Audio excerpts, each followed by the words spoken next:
Previously on Alan Wake. I came to Bright Falls with my wife, Alice. Thank you for coming here with me. I thought maybe you could write here. I don't want to hear it! God damn it, Alice! Now, she's missing. Alice? Alice? I woke up behind the wheel of a crashed car. I'm missing a week. I was attacked by shadowy men straight from a nightmare. The sheriff took me to the lake Alice and I had stayed at, but the cabin had disappeared.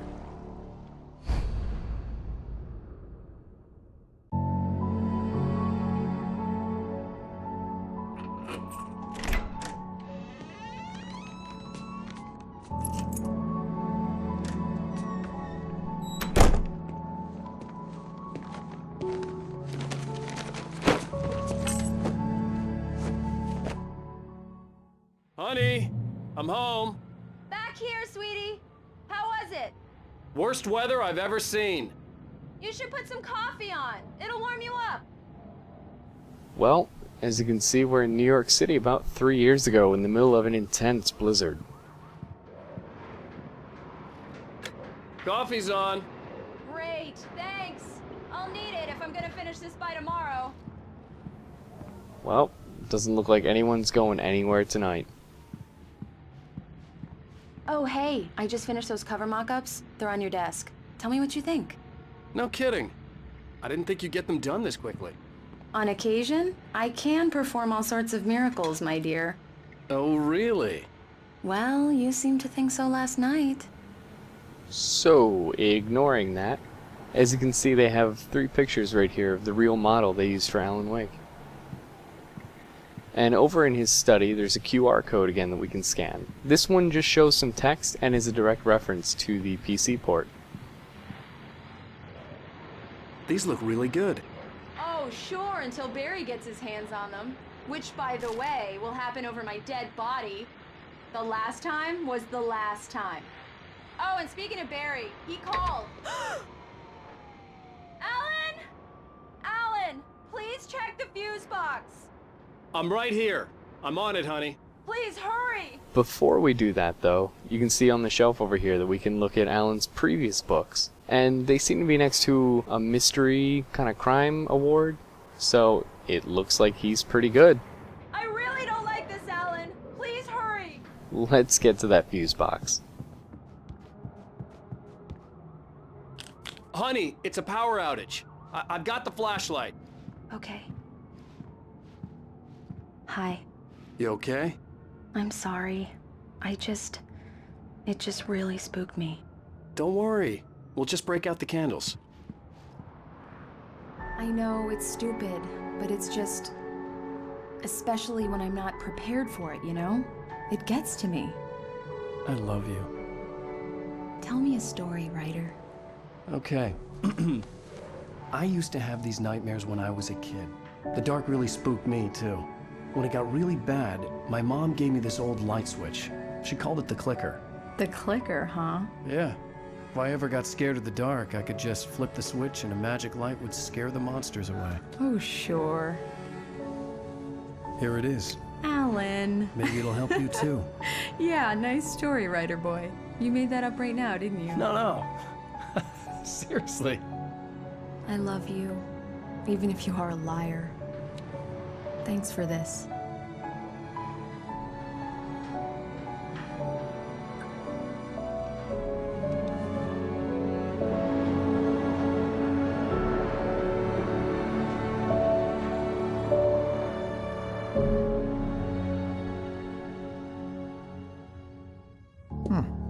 How do you feel, Mr. Wake?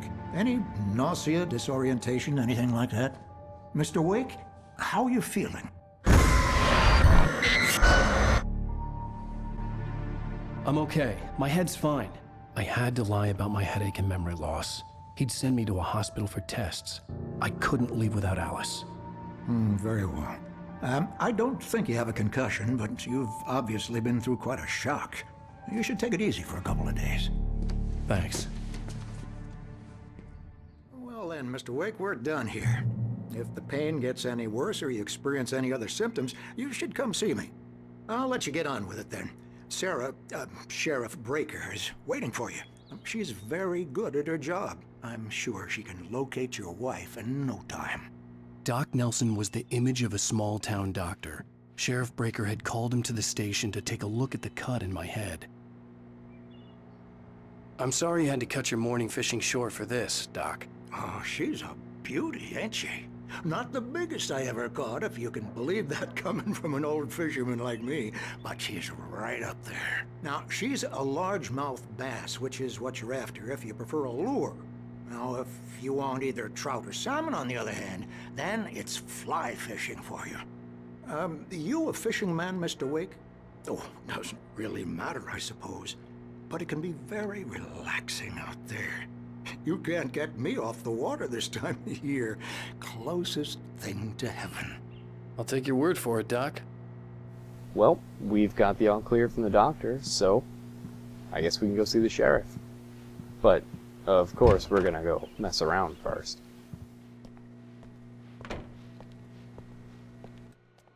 Thank you for testing the lights, Miss Weaver. Everything seems to be fine. I don't have the luxury of being complacent, Deputy Grant. The bulbs will need changing soon. You can't change them in the dark. I'll be sure to take care of it, Miss Weaver. Have a nice day now. Very good.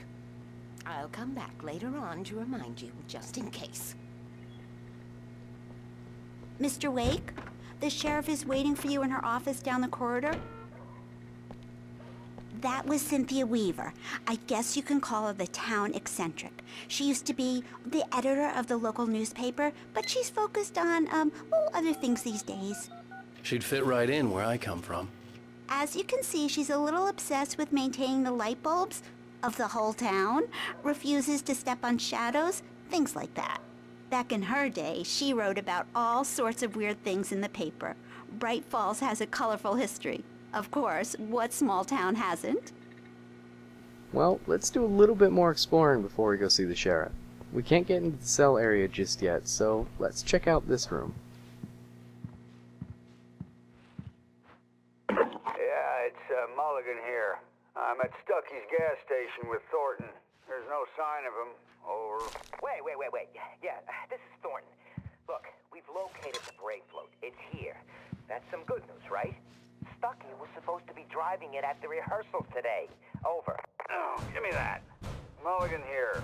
Looks like someone really thrashed the garage. Over. Okay, roger that, guys. Keep looking for Stucky. Jane's out. Man, Alan cannot respect anything in a police station. He steals stuff, climbs on computer equipment. Well, let's get going. The sheriff wants to see you in her office, Mr. Wake. But, one more thing. We got these posters we need to check out. And if these three are lost in the woods after what we've been experiencing, it's not looking good that they're going to be coming back anytime soon. This guy on the missing poster, however, Microsoft did a little promotion to get your face in the game, and this guy won, hence his identifying feature, Knack for Winning Contest. He was going to appear as a Taken, but they kind of redesigned him since then, so he's not there. As for the cat, I don't know whose cat that is.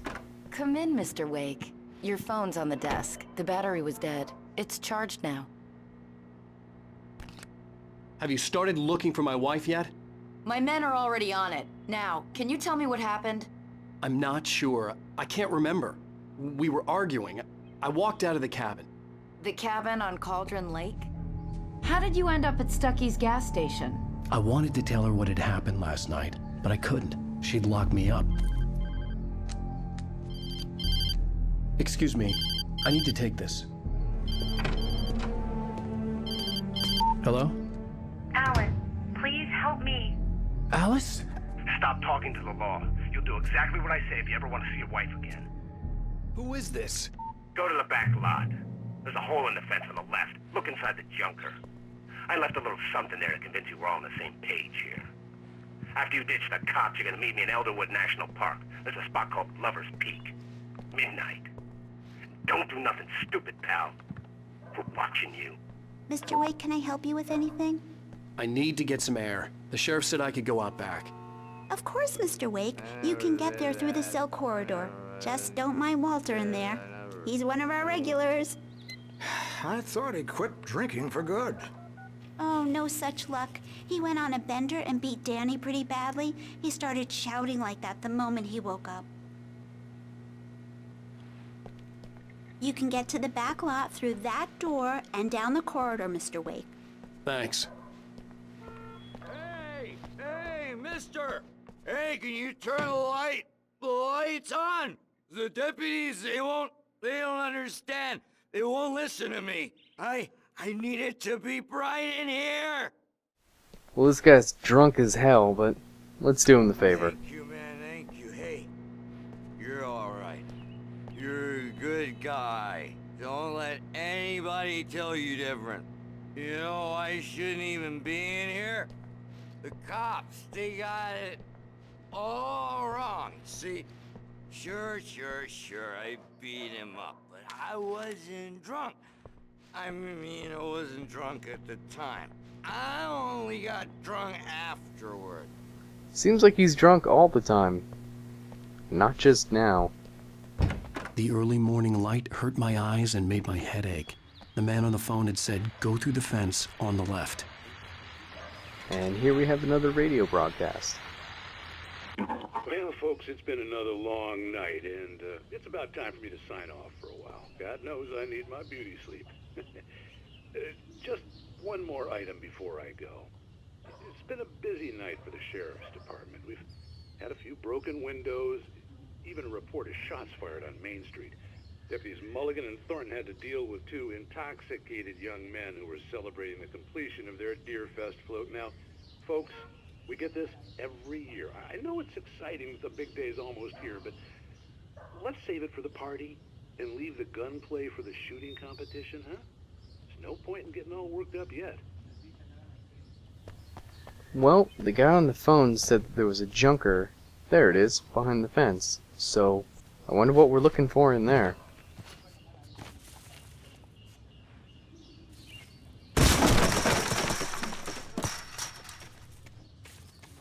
Alice's driver's license had been placed on the front seat. The caller meant business. Barry? Ow! Thank God! Where the hell have you been? I've been trying to reach you for a week, you and Alice. Oh, I've been worried sick. I flew out yesterday. I'm here in Bright Falls. Barry, listen to me. I'm at the sheriff's station. Come and get me. I can't talk now. Al, what the hell is going on? I had to get the sheriff to let me go. I needed to get to Elderwood National Park to meet Alice's kidnappers. Now, Barry's in town, and we need to get out of the sheriff's station. Can't be too complicated, right?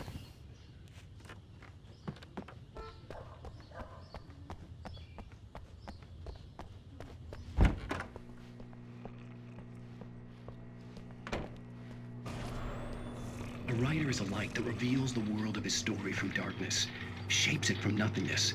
The way a sculptor carves a statue from a block of granite. If I stop, the world I'm making dies. Darkness will reclaim it.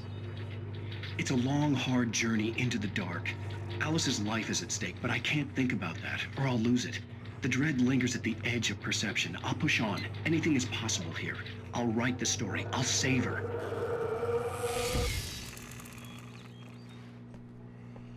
Marvelous, Sarah.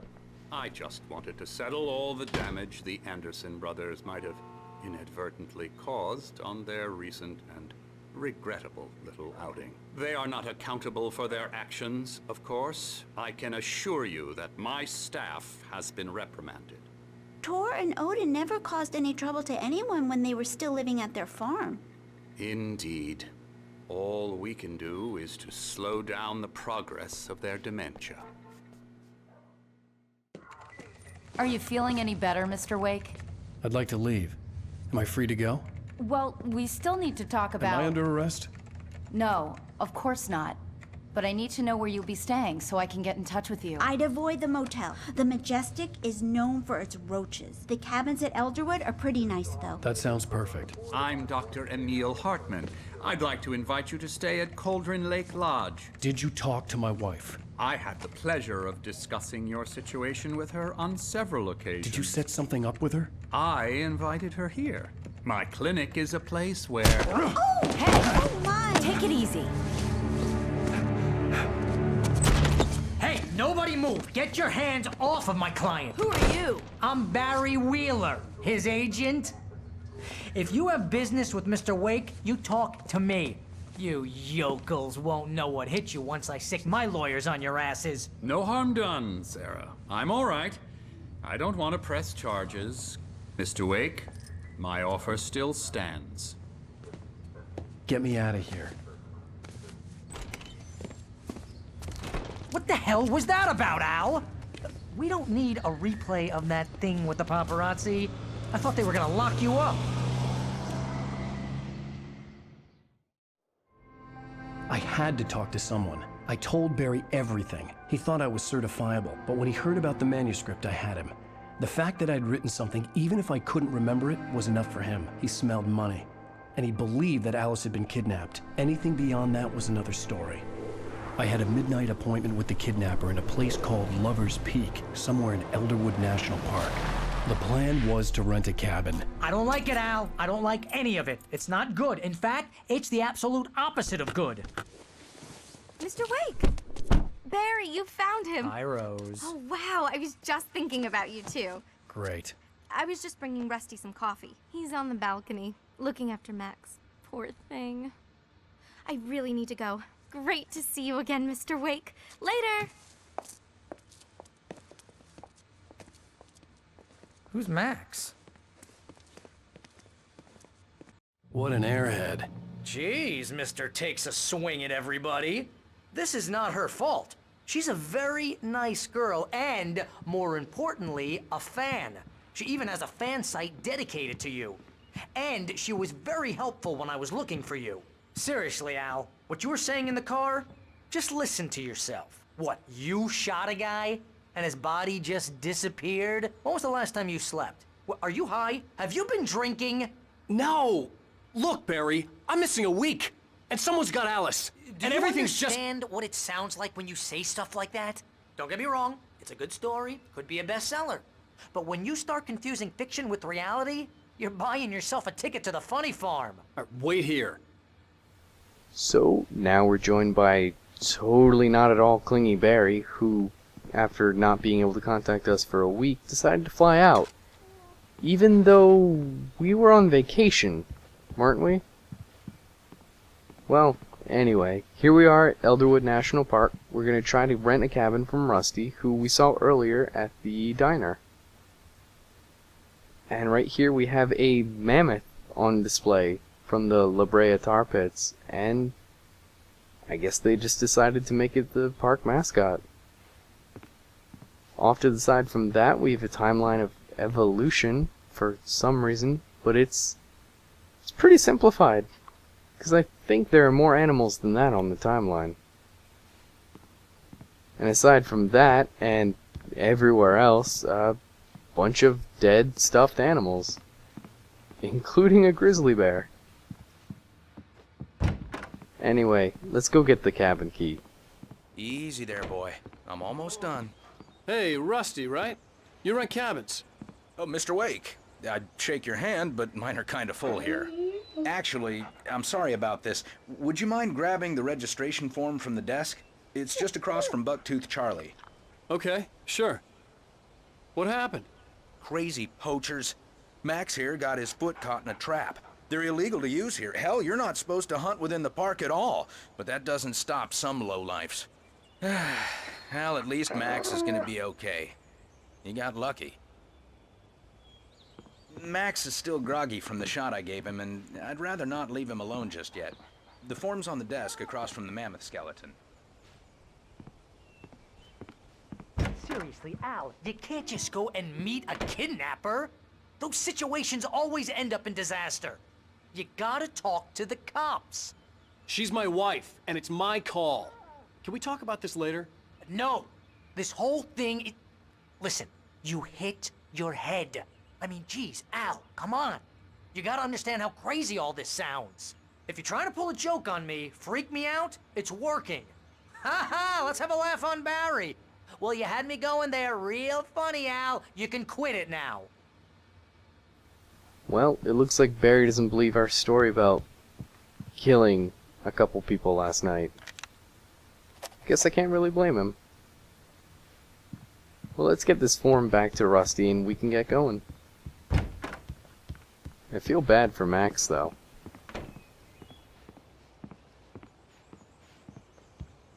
I think this is the form you wanted. And here are the keys.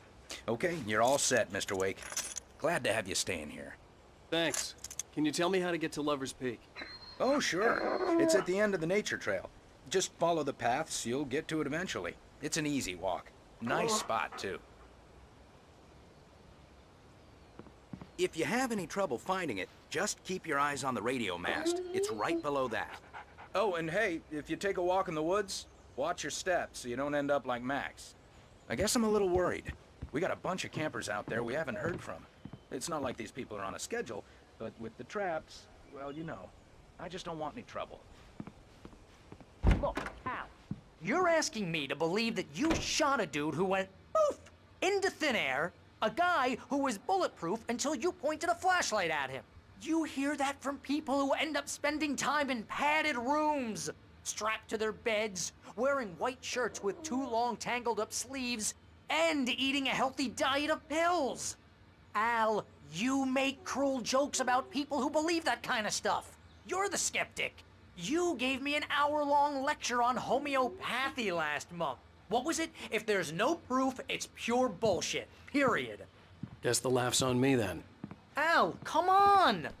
I mean, okay. Okay, maybe something weird happened to you, okay? Well, thanks for the heartfelt vote of confidence. All I'm saying is you gotta throw me a bone here, bestseller. What would you think if it was me? There's no way you should be going out at midnight with a gun. No one asked you to come here, Barry. Either work with me on this or go straight back to New York. Your choice.